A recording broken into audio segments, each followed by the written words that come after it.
Nós temos só que agradecer ao Pai da vida por estarmos aqui. Muitos hoje não acordaram neste mundo. Nós aqui estamos, então vamos fazer a nossa prece.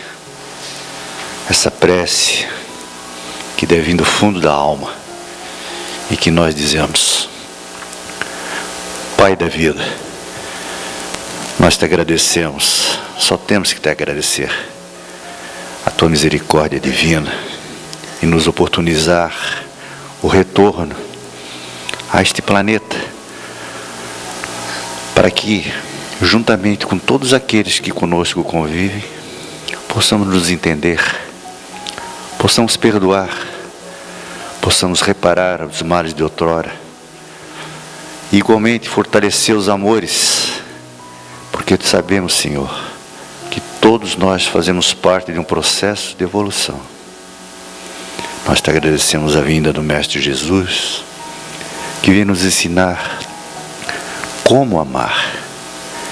Por isso, estamos hoje aqui reunidos, agradecendo a espiritualidade que nos acolhe, que nos consola e que está sempre conosco. Pedimos permissão à espiritualidade desta casa, ao mentor, para abrir os trabalhos. Que assim seja. E hoje temos a satisfação de termos a Patrícia Leite, que é uma trabalhadora lá de Itajaí, do Centro Espírita Allan Kardec, que vai nos falar a mãe das mães, e que Jesus te intua. Bom dia a todos. Sejam abraçados, um abraço bem quentinho nesse frio, né? Quando eu fui convidada na nossa casa para falar um pouquinho sobre Maria, uma das trabalhadoras disse assim: Pati, nunca ninguém falou sobre Maria, mãe de Jesus, né? E realmente um dos temas que a gente pouco vê, né, na doutrina espírita, e eu mesma também nunca tinha assistido nenhuma palestra. Aí, um pouco por curiosidade, um pouco para matar a vontade dela, nesse desejo, eu acabei dando uma pesquisadinha, mas busquei também algumas obras que não são espíritas e que falam um pouquinho de Maria. Foi por ocasião do Dia das Mães, então a gente combinou uma homenagem para as mães na casa com as crianças, né?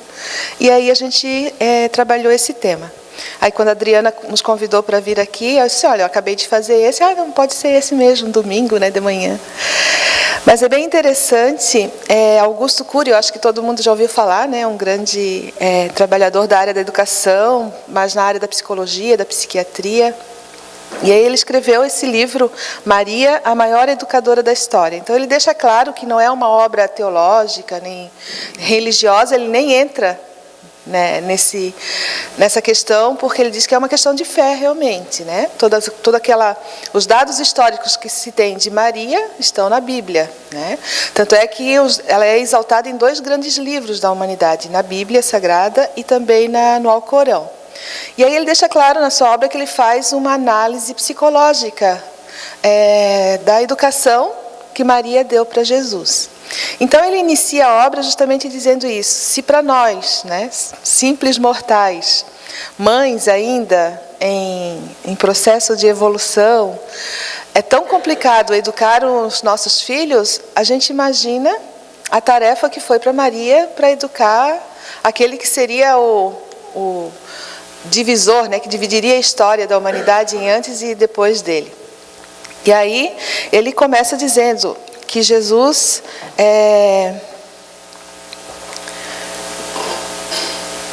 muito tempo antes, né, do nosso planeta em desenvolvimento, em evolução, ele já participou dessa construção. Isso para nós, espíritas, a gente tem esse conhecimento.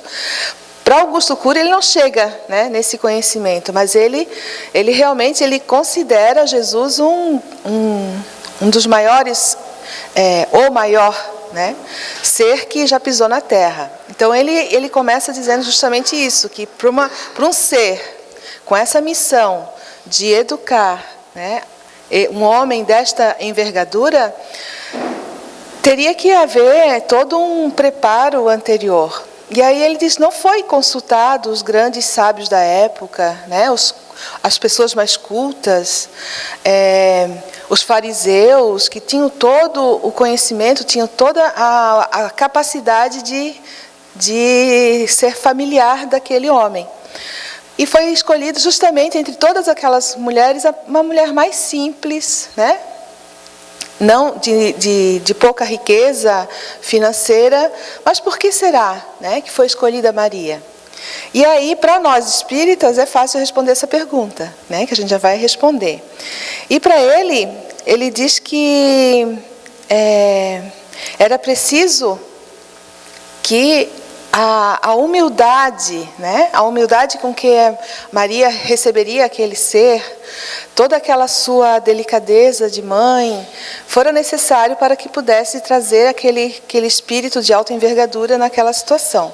E vem de encontro com o que Emmanuel veio nos trazer de informação no livro A Caminho da Luz, quando ele coloca que, eu vou até ler o texto na sua íntegra, que ele diz assim, logo no início da obra, A Caminho da Luz, todos já leram? É uma excelente obra, para quem quer ter esse conhecimento, né, de todo esse trabalho maravilhoso que Jesus fez com o nosso planeta. No livro A Caminho da Luz, do Espírito Emmanuel, ele vem tratar bem desse assunto. E logo no início ele diz assim, entidades angélicas se movimentaram tomando vastas e importantes providências no plano espiritual. Escolhem-se os instrutores, os precursores imediatos, os auxiliares divinos, uma atividade única registra-se então nas esferas mais próximas do planeta. O que a gente verifica ali? Que não só Jesus, né, estaria para vir para a Terra para nos auxiliar, mas muitos outros espíritos, porque nessa comunidade de seres angélicos que preparariam a vinda do Cristo, também chegaram os precursores. Então a gente vai encontrar ali a figura da própria Maria, né, de Isabel, de Simeão, o próprio primo dele, o João Batista, todos esses vieram antes, né, para preparar essa recepção dele. E aí, além, né, do que se conhece, né, nas histórias na Bíblia, né, no Novo Testamento, são várias obras espíritas que a gente vai ter dados biográficos, tanto de Maria como de todas aquelas pessoas que estavam ali. E é interessante que esses dados biográficos que a gente tem, essas informações do plano espiritual, eles são retirados de arquivos do mundo espiritual, arquivos fidedignos. Ou seja, a gente tem uma informação, né, de um psicólogo que ele coloca só as suas impressões, né, o que ele entende, o que ele analisa da situação psicológica de Maria. A gente tem pouquíssimos dados biográficos no próprio Novo Testamento, né, o que a gente conhece de Maria é o que está lá. E aí a gente tem toda uma vasta quantidade de obras espíritas, informações de espíritos que podem ter acesso a esses arquivos. Como é que funciona isso? Quando a gente quer consultar a história, a gente vai nos nossos arquivos, nos nossos livros. Isso acontece também no mundo espiritual. Só que de uma forma altamente tecnológica que a gente não tem como entender. Tem algumas obras que relatam que a forma como o espírito conhece a história é como se ele estivesse vivendo a história naquele exato momento. Né? Por isso que ele se fala que é arquivo fidedigno. Ele vive aquele momento novamente, né? Ele faz essa viagem ao passado e busca exatamente aquele momento. Então ele traz, como Amélia Rodrigues, que escreve através de Divaldo Pereira Franco, Humberto de Campos, mais tarde como Irmão X, a Maria Dolores. Então, se a gente for ver os seus textos, eles são riquíssimos em detalhes. Que é claro, para aqueles que não acreditam, né, nessa possibilidade da mediunidade, vão dizer que é história, né, criada pelos seus autores. E há muita contestação realmente quando a gente vê a obra. Recentemente eu vi uma crítica sobre a obra do Humberto de Campos, Brasil, Coração do Mundo, Pátria do Evangelho. Os críticos que são contra, né, essa possibilidade dizem que isso tudo foi uma criação da cabeça do Chico Xavier. Né, que todas essas obras, imagina que cabecinha para criar 400 obras, né, 400 histórias. Então eu penso assim, mesmo que, né, essa pessoa tenha razão de que ele realmente tinha capacidade de criar todas essas histórias com tantos dados, eu ainda fico com ele, porque seguir um espírito dessa inteligência, né, é um grande exemplo para nós. Trazer essas histórias que nos trazem tanta esperança, tanto consolo, mesmo que sejam histórias, porque Jesus contava parábolas, né? Mas nós espíritas que conhecemos a doutrina um pouquinho mais a fundo, que a gente realmente conhece os mecanismos da mediunidade, a gente vê que todas as obras, principalmente essas que a gente cita, né, de Chico Xavier, de Divaldo, médiuns sérios, que usam a mediunidade seriamente, né, a gente sabe que são obras fidedignas realmente, né, a gente pode confiar.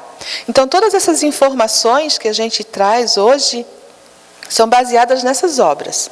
Então, se há 2000 anos atrás, Maria já era um espírito de alta evolução, capaz de receber o Cristo, como que a gente vai responder a Augusto Cury, quando ele diz assim, que muitas das coisas, dos mistérios, né, que rondam aquela história de Maria e Jesus, não podem ser respondidas.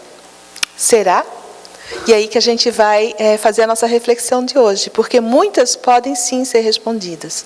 Então, todo esse livro aqui, cada capítulo ele vem falar das questões da época relacionada com a educação de hoje. Então, ele inicia dizendo que na época em que Maria era uma mocinha adolescente, né, ela viveu uma época de muita dor, de muito sofrimento para outras mulheres daquela época.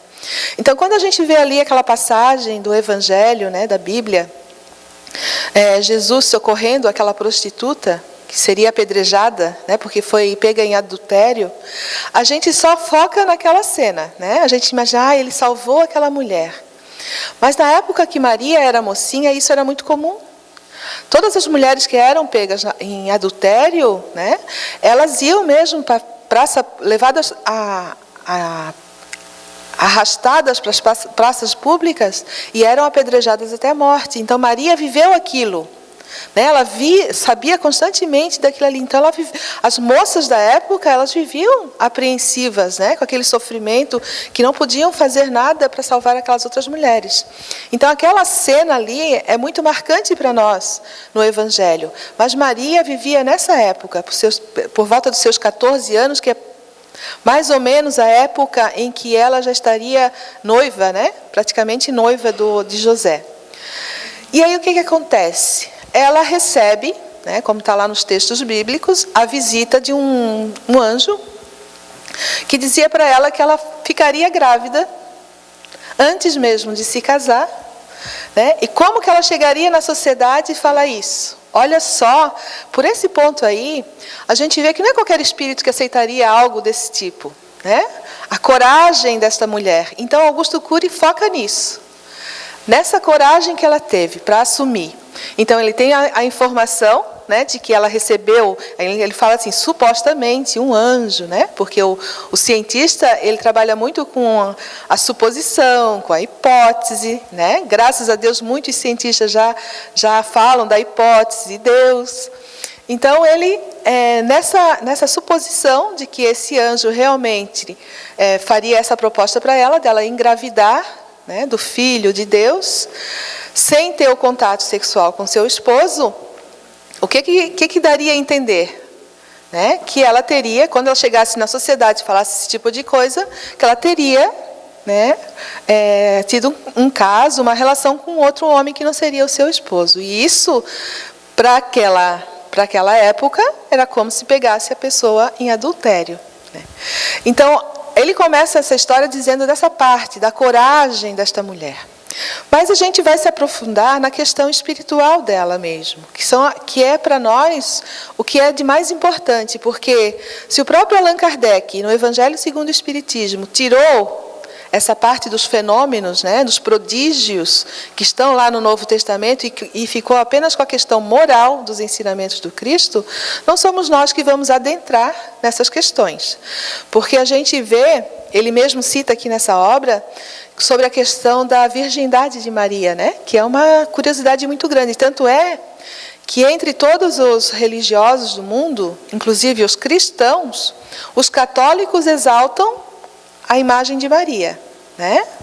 Exaltam ao ponto de ter imagens, né? São muitos devotos a Maria. E outros cristãos, por exemplo, os protestantes, eles apenas a têm como uma figura, um coadjuvante na história. Existem algumas religiões, até algumas igrejas, que até condenam a questão da estátua, da imagem da santa e tal.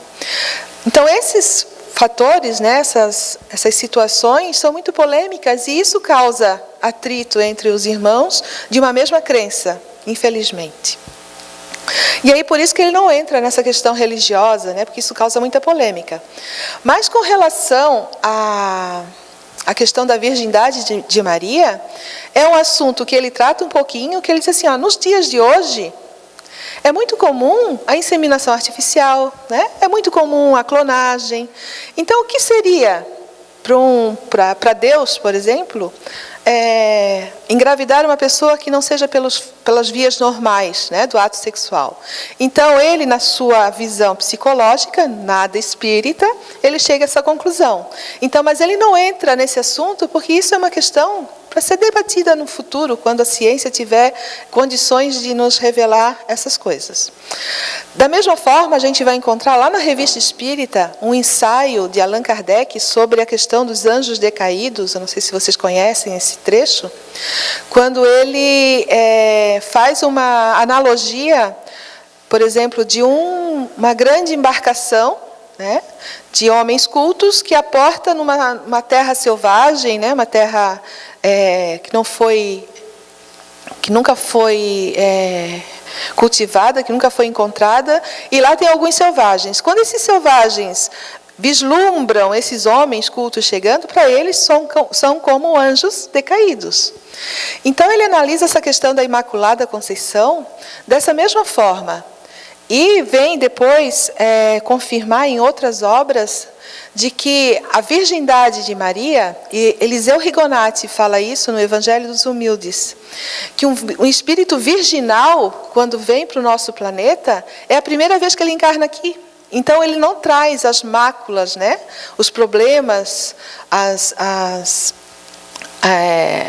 mazelas deste mundo. Então realmente ele é um espírito virginal.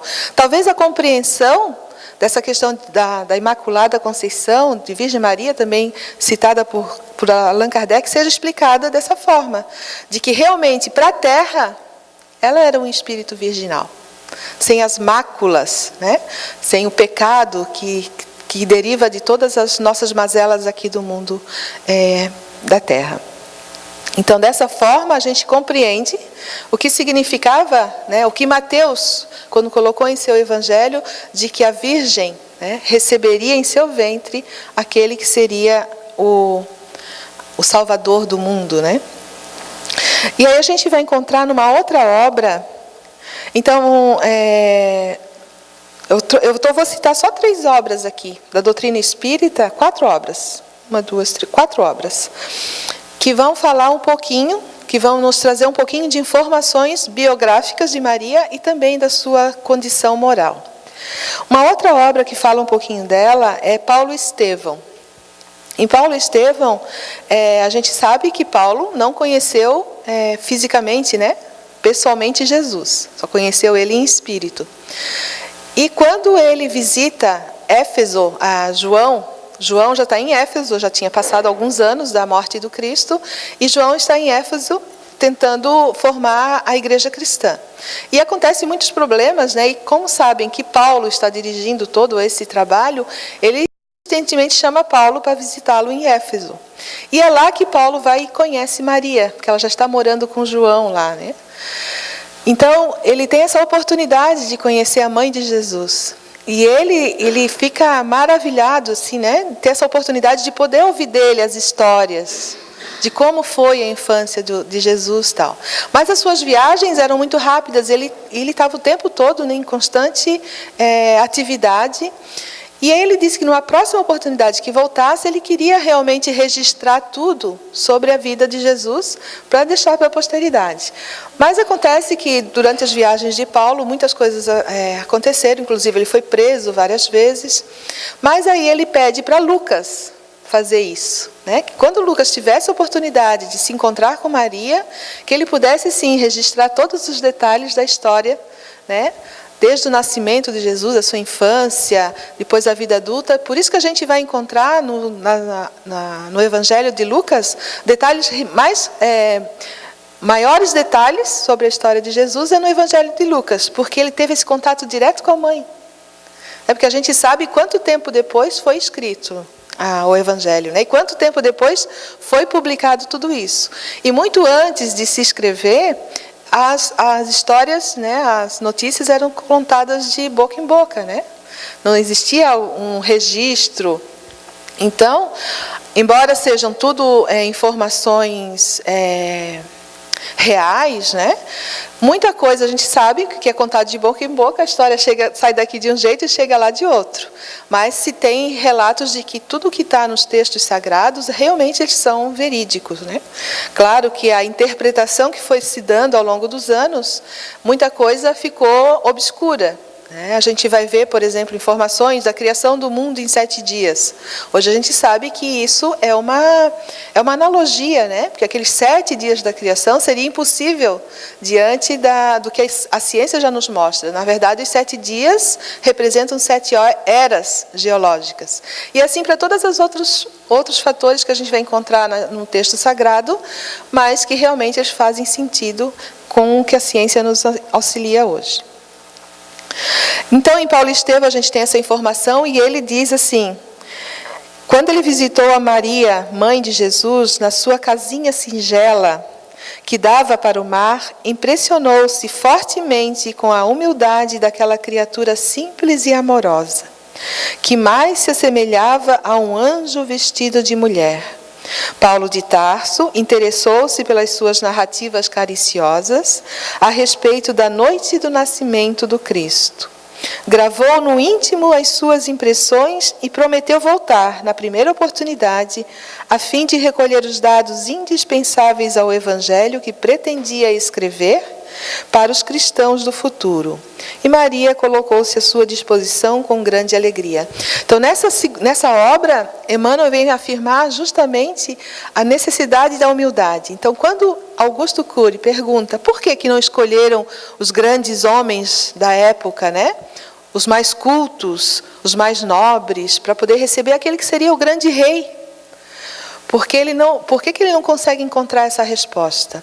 Porque justamente a arrogância, né, o orgulho daqueles homens impediria dessa condição básica, que seria a humildade. Como que alguém arraigado no orgulho poderia educar alguém na humildade? E a primeira lição que Jesus nos trouxe foi nascer no berço mais singelo que a gente pode imaginar, né? Nos dando a primeira grande lição, que é da humildade. Então, somente espíritos que já alcançaram essa virtude poderiam realmente receber o Cristo. Por isso, então, a gente confirma a informação de que Maria e os outros espíritos ali que vieram bem antes, né, preparar esse caminho, seriam espíritos virgens para a Terra, porque viriam de outros lugares, espíritos muito mais evoluídos do que aqueles que ali já viviam, né? E principalmente dotados dessa virtude da humildade. Senão não haveria condição de receber um espírito como Jesus. Porque a gente sabe que Jesus não precisaria mais encarnar, né? Ele chegou num nível evolutivo que não há mais necessidade do espírito encarnar. Mas ele fez esse enorme sacrifício de estar na carne junto de nós, justamente para nos ensinar, né, pelo seu próprio exemplo. E todo esse trabalho não foi feito só por ele, né? Teve toda essa comunidade de espíritos que auxiliaram. Outra informação que a gente vai ter quando Paulo citou aqui, né, que ela mais parecia um anjo vestido de mulher, a gente vê que existem muitas pesquisas, né, com relação como seria a imagem, né, o rosto, a fisionomia de Jesus na época. Então a gente viu já imagens que a ciência demonstra de conforme as características do homem que viveram naquela época, naquela região, ele teria uns traços, né, mais rudes, assim, não traços delicados, como a gente ouve de várias informações na própria Bíblia e também nos livros espíritas. E aí, quando Paulo de Tarso fala assim, né, esse anjo vestido de mulher, a gente já vislumbra uma mulher com feições assim bem delicadas, bem suaves, né? Mas a gente vai encontrar uma informação mais detalhada sobre isso num retrato que foi pintado pelo pintor Vicente Avelã. E ele foi apresentado e divulgado num programa na TV Record em 1986. Não sei se você já... É que eu trouxe uns slides e acabei trazendo o pendrive errado. Eu ia mostrar a imagem para vocês. Mas ele mostra a imagem de Maria, como que ela é vista lá na Legião de Maria mesmo, num espaço da espiritualidade, que quando ela vem em auxílio aos irmãos em sofrimento. Então, na obra Memórias de um Suicida, que também é uma excelente obra para a gente ler, tem uma informação do Espírito ali, de que Maria trabalha, né, nesse hospital, nesse grande hospital, na espiritualidade, próximo à crosta, que atende os irmãos que cometeram suicídio, né, a maioria deles. Essa obra toda vem falar desse trabalho maravilhoso dela. E aí, dali que traz essa informação, de que aquele retrato falado, que foi pintado, né, do rosto de Maria, mostra exatamente a aparência dela, quando ela vem fazer essas visitas. Então, aí a gente tem uma análise, né, quase que científica, se aquela ali é a aparência de Maria, é bem provável que o seu filho, que nasceu do seu ventre, tenha uma aparência parecida, né? Então, a gente foge um pouquinho daquela figura mostrada pela ciência, daquele homem mais grotesco, assim, né, mais rude, para uma aparência mais delicada que a gente vai encontrar em várias outras obras. Amélia Rodrigues, nos seus livros, ela fala, sempre quando ela relata, né, a presença de Jesus, ela fala da sua delicadeza na sua face, dos seus cabelos. Então, a gente pode imaginar como seria a aparência de Jesus, de acordo com essa imagem trazida de Maria. Então, são todas informações que a gente tem do plano espiritual, que a gente pode ter uma ideia. Mas isso é importante para nós? Não é importante, né? É uma questão realmente de curiosidade, de conhecer, porque a identificação dos espíritos superiores para nós não tem importância nenhuma. Uma que para eles não é importante eles quererem ser conhecidos, né, pelo seu trabalho, e sim que o conteúdo da sua mensagem nos alcance. Isso é o mais importante. Alguns espíritos de alta envergadura se identificaram, a gente vai ver na obra do Evangelho, né? Espíritos como Santo Agostinho, como o próprio Lázaro, outros espíritos se identificam ali para que a gente tenha um parâmetro de comparação, para que analise, né, como é que era a sua vida quando encarnado e como que é lá. Foi necessário esse tipo de informação para que Kardec fizesse essa pesquisa. Kardec precisava fazer essa comparação. Então, para aquela época foi necessário. Hoje, não nos preocupemos com isso, né? Com esse tipo de curiosidade, de saber qual é o espírito que está dando a comunicação, para ver se aquela comunicação é verdadeira. Porque o conteúdo da comunicação vai falar sobre o que o espírito é. Tanto é que quando hoje a gente estuda a mediunidade, nós focamos justamente nisso. Em analisar o conteúdo das mensagens, né, para ver o que aquilo ali representa realmente, se traz um fundo de benefício, né, de algo que nos faz bem, a gente fica com aquele conteúdo, né, assimilamos aquele ensinamento, e é isso o objetivo da mediunidade para nós hoje. Então, ele tem dois grandes objetivos, a mediunidade hoje. Tratar, né, dar essa oportunidade de a gente poder fazer uma caridade com aqueles irmãos que estão em sofrimento no plano espiritual.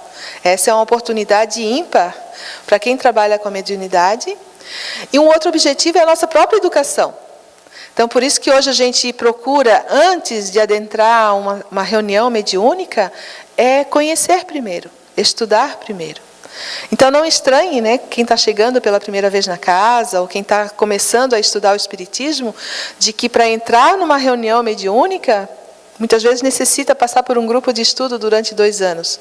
Porque só assim a gente vai formar um grupo que seja realmente sério, né, coeso, e que tenha condições de, quando receber essas mensagens mediúnicas, analisar se realmente ali é um espírito de Deus, né, ou se é um enganador. Então, por isso é um grande cuidado. A gente encontra inúmeras casas espíritas que têm a reunião aberta ao público, né? A reunião mediúnica, psicografia aberta ao público, talvez assistida por uma equipe espiritual que dê segurança para aquele grupo, mas o mais indicado é que realmente as nossas reuniões sejam privativas, com todo esse cuidado, com as mensagens que a gente recebe. Por isso que, em função disso, a gente indica as obras que realmente são desses médiuns que trabalham com seriedade.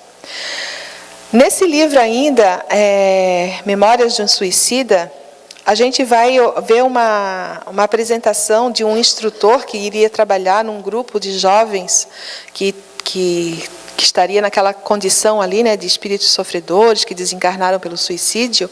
A gente vai encontrar a apresentação de um dos superiores, apresentando o Aníbal, que seria aquele novo instrutor, e ele diz assim, quando ele é apresentado aos seus alunos pelo irmão Sóstenes, ele lembra que foi o próprio Jesus que pediu, né, para que ele cuidasse diretamente daqueles irmãos que estavam chegando no mundo espiritual pelas vias do suicídio, porque realmente era um sofrimento maior.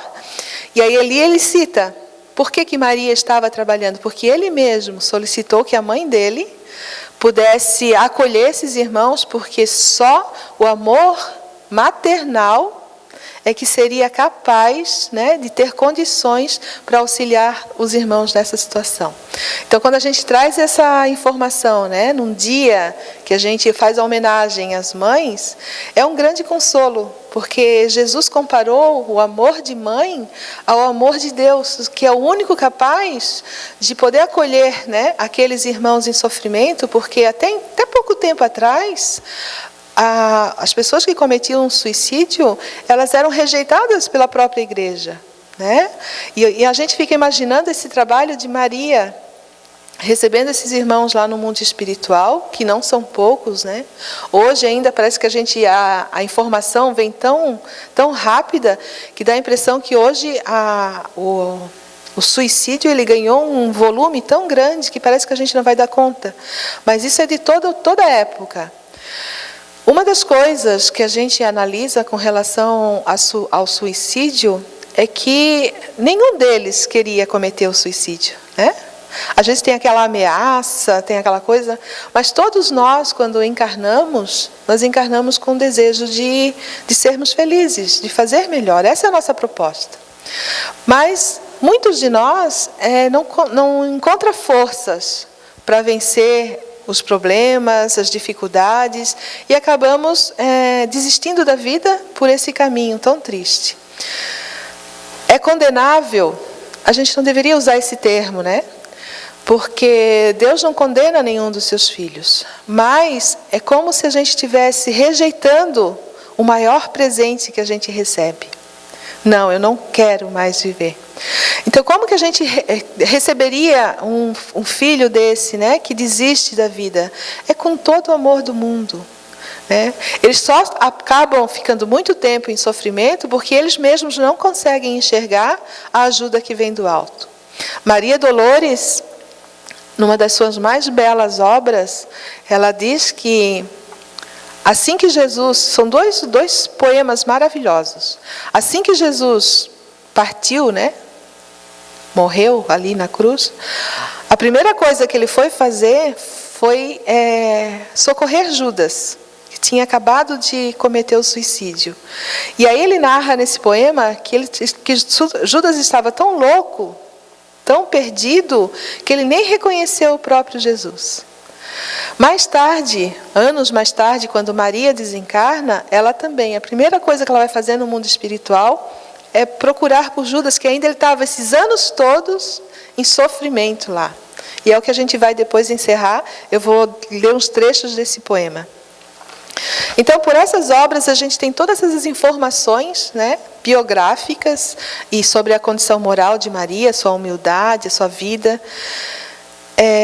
Mas existe uma obra que foi ditada pelo espírito Humberto de Campos, que mais tarde usou o pseudônimo de Irmão X, justamente porque as suas obras estavam causando um desconforto com a família, né? Que a família começou a exigir os direitos autorais. Então, para não haver esse desconforto, esse atrito, o próprio espírito optou por usar o pseudônimo de Irmão X, que a partir de então a família não iria questionar se aqueles textos eram de Humberto de Campos ou não. No livro Boa Nova, logo no finalzinho do livro, existe um capítulo chamado Maria. Então, esse capítulo ele vem falar toda essa parte da vida de Maria logo após o desencarne de Jesus, né? A morte de Jesus. Então, ele começa narrando esse capítulo, imaginando como estaria Maria naquele momento da crucificação, né? Naquele momento do suplício do seu filho tão amado. E aí é nesse momento que ele consegue, né, vislumbrar aquele momento da história onde passava mil coisas, né, pelo coração daquela mãe, pelos seus pensamentos.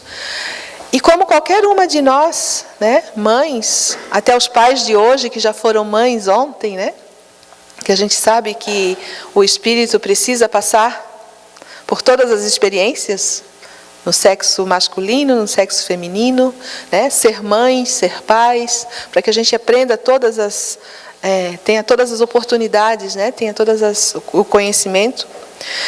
Então, o que passaria, né, no nosso coração, vendo aquele filho amado, que só trouxe alegrias para o seu coração, naquele momento de tanto sofrimento? Então, ele começa narrando assim. E aí passava pela cabeça dela,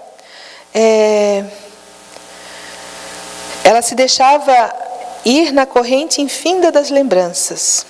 Eram as circunstâncias maravilhosas em que o nascimento de Jesus lhe fora anunciado pelo anjo Gabriel, a amizade de Isabel, as profecias do velho Simeão, reconhecendo que a assistência de Deus se tornara incontestável nos menores detalhes da sua vida. E entre lágrimas repassou uma por uma a cena da infância do filho. Reconhecia a intervenção da providência divina, entretanto, naquela hora, o seu pensamento vagava também pelo vasto mar das mais aflitivas interrogações. E aí ela se perguntava: o que fizera Jesus por receber tão amargas penas? Não o vira crescer de sentimentos imaculados sob o calor do seu coração? E aí ela lembrava, né, dos mais tenros anos da sua vida, quando ele era pequenininho, como já se destacava entre as outras crianças, o carinho que ele tratava com todas as criaturas. Ela disse que chegava a épocas dele trazer as pessoas da rua para dentro da sua casa, para acolher, para dar um alimento, para tratar ferimentos.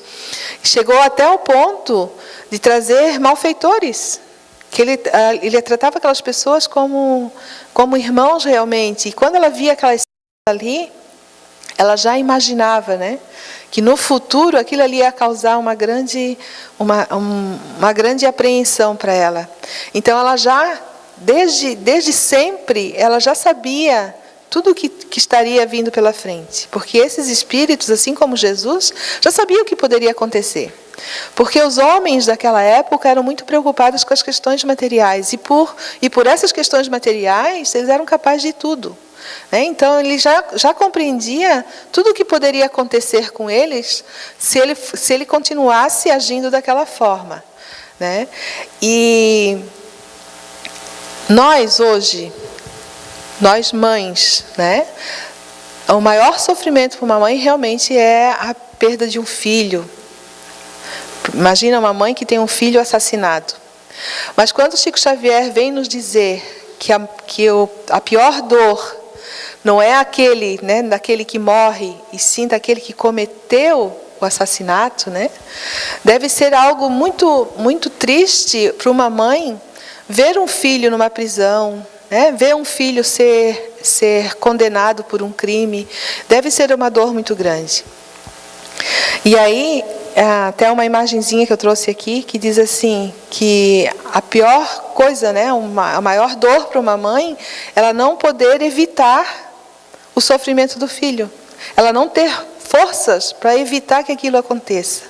E essa deve ter sido uma dor muito grande para Maria, que ela não tinha poderes. Tanto é que naquele momento, né, do suplício ali de Jesus, ela amargurada, né, triste realmente, ela lembra daquele momento inicial lá, quando ela disse que faça-se a vontade de Deus, né?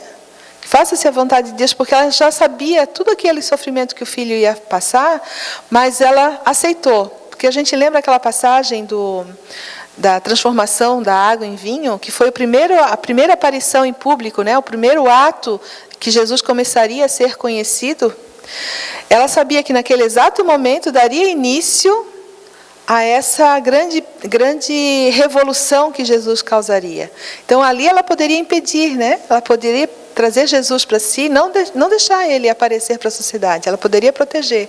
Mas ali ela demonstrou uma grande coragem. Não, agora é o momento do meu filho ser entregue nas mãos das pessoas, né? Então olha só a coragem dessa mulher.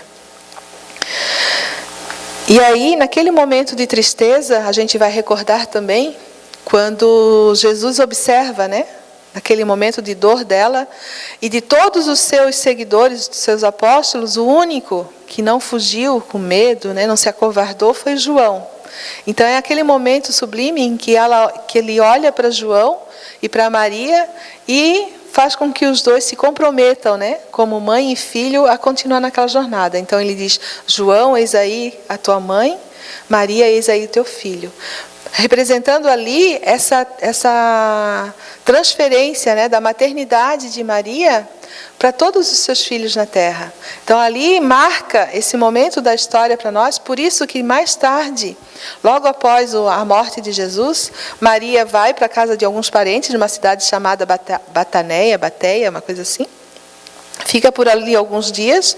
João vai para Éfeso, começa o trabalho dele e mais tarde ele retorna para buscar Maria, né? E ele disse que não pôde voltar antes, porque realmente ele não tinha um espaço adequado para os dois morarem em uma casinha. Mas aí um da família real daquela cidade, convertido já aos ensinamentos de Jesus, oferece para ele uma casinha. Então ele volta e busca Maria para morar com ele em Éfeso. E é ali que os dois continua a sua vida, e Maria até acaba, né, a sua vida ali, termina seus dias ali.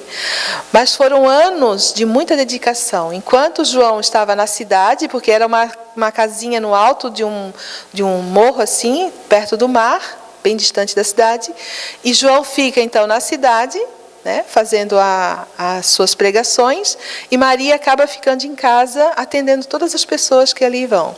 Quando os seguidores de Jesus, né, dos ensinamentos, descobrem que é a mãe de Jesus que está ali, então aquela casa vira, né, um lugar de muitas visitações. Então ela continua aquele trabalho de Jesus, atendendo, curando as pessoas, dando consolo, sempre falando da esperança. E aí a casa é chamada de a casa da Mãe Santíssima.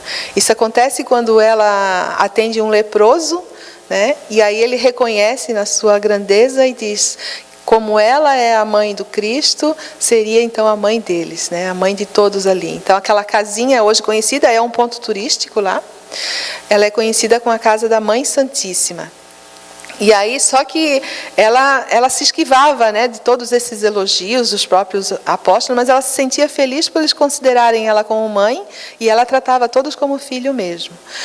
E aí João até reconhecia, né, toda essa grandeza, porque não seria, ela foi a escolhida por Deus para receber o seu filho. Então ela passa a vida assim ali, E a gente sabe pela história, né, toda a dificuldade que os cristãos passaram, todas as contendas entre eles mesmos, né, havia muita competição entre as igrejas iniciantes ali.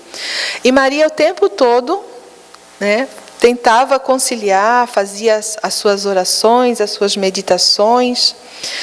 E eram nesses momentos de meditações, quando ela já estava em idade mais avançada, que ela recebe a visita então de Jesus, já no finalzinho da sua vida. E aí Jesus vem e a convida, né, para voltar com ele para o mundo espiritual. E ele diz assim na sua frase final: minha mãe, vem aos meus braços. E aí ela o reconhece. Primeiro, quando ela recebe a visita, ele chega como mais um visitante. Mas aquele visitante era diferente, porque todos os outros eles vinham buscar dela o auxílio, a cura, a ajuda. E aquele ali parece que vinha oferecer o consolo, a paz, o amor, falando da vida espiritual. E aí no final da conversa ela começa a reconhecer aquela voz, né, aquele semblante, e aí ele se identifica. Minha mãe, vem aos meus braços. Meu filho, reconhece ela. Sim, minha mãe, sou eu. Eu venho buscar-te, pois o meu Pai quer que sejas no meu reino a rainha dos anjos. Então, a partir desse momento, Maria começa o processo dela de voltar, né, para o mundo espiritual. Só que antes disso, o desejo dela é que ela pudesse, antes de ascender, né, ao plano espiritual mesmo, ela queria passar ainda, visitar todos os lugares que ela viveu ali. Então, ainda em espírito, nessa fase entre a vida, entre o desencarne, né, e a chegada ao plano espiritual, ela visita todas aquelas regiões, né, o Lago de Genezaré, a cidade que ela viveu, todas aquelas pessoas, e em espírito ela vai tentando consolar todas aquelas pessoas naquele sofrimento, porque o início do cristianismo foi um momento de muito sofrimento, né, para aquelas pessoas. Então vou ler o texto aqui para ficar mais próximo, né, do que o Humberto de Campos escreveu. A alvorada desdobrava o seu formoso leque de luz, quando aquela alma eleita se elevou da terra, onde quantas vezes chorava de júbilo, de saudade e de esperança. Ali naquele momento ela não via mais o seu filho, bem-amado, que certamente a esperaria com boas-vindas no seu reino de amor. Mas extensas multidões de entidades angélicas a cercavam, cantando hinos de glorificação.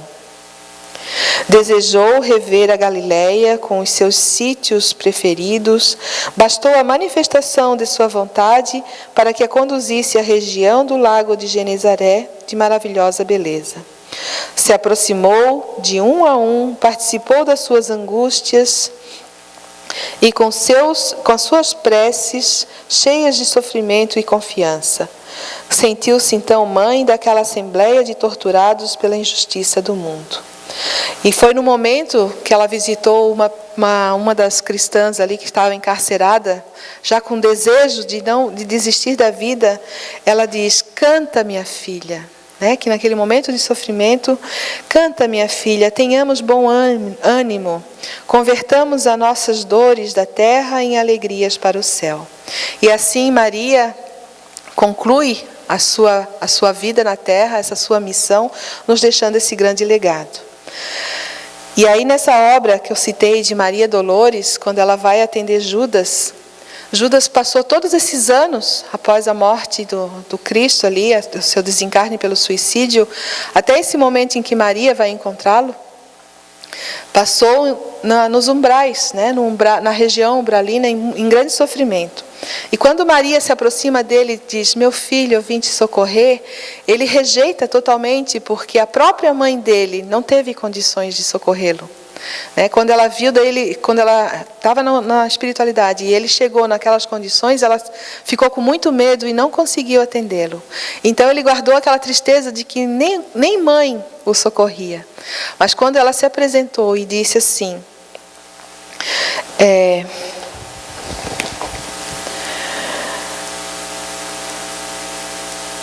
e Judas, nesse instante, como quem